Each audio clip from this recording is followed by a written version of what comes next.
I'm Paul Galyamet, HR Manager of Fuel Tech Philippines. Fuel Tech established year 2015, and our first gasoline station is in Yati, Liloan, Cebu. So we have 6 branches, which is Liloan, Mabolo, Arpili, Balamban, Pondol, Balamban, Barili, and then Malboal.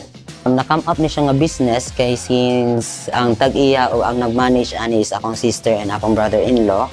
And sa una, nagtrabaho akong brother-in-law as pump attendant. So, diha nakuha niya ang idea nga mohimo ani nga negosyoha. So, ang Fuel Tech nag-provide me og maayong serbisyo at the same time para mas safe ang ato ang mga consumer or atong mga driver. So, they plan nga mohimo o kanang first in Cebu nga drive-thru gasoline station, which is kaning ato ang Octane Plus Cafe. This is a specialty coffee nga with a twist from ang bean nga among gigamit ani is premium beans. Usa sa among gikuhaan is from Tuburan, Cebu.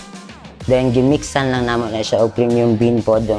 Ang nag-manage ani is ang ako ang pag-umangkon, si John Paul. He's 15 years old. So, gi-train na siya or kuha siya ng kurso as barista. Ang nag-train niya is Filipino World Class Champion from UAE.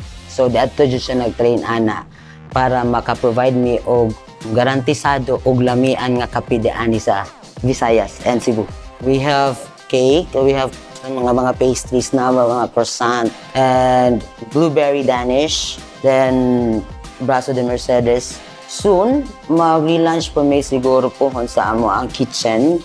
Kaya we're planning to have a 3rd floor sa amo ang kitchen. So, maka-offer na po ta sa atong mga customer o mga food aside sa mga pastries na to. Himo na nga concept ng LGBTQ nga CR namo is because ako, usama ko sa LGBTQ dyan. So, na times na mag-travel sila sa different country. So, naka-experience sila nga na mistreatment ang same na ko. Soon, tanan nga Fuel Tech Station, we're planning butangan dyan og LGBTQ nga mga CR. Ang promo na mo nga ginahatag daan sa Fuel Tech sa tibuok Fuel Tech Station daan sa Visayas is we provide 2 pesos discount per liter if magpatubil sila, and pwede na nila ma-convert into cash. Pwede po na nila 1.5 nga Coke if they reach 67 pesos or 67 points. Pwede po na nila i-save o pwede po na nila nga itubil balik. Nag-imbita ko sa inyo nga pwede mo maka-visit daan sa among station and sa amo apong uban po nga mga station. Try our service and try po niyo ato ang Octane Plus Cafe nga naatay lamian nga mga coffee and ato mga pastries.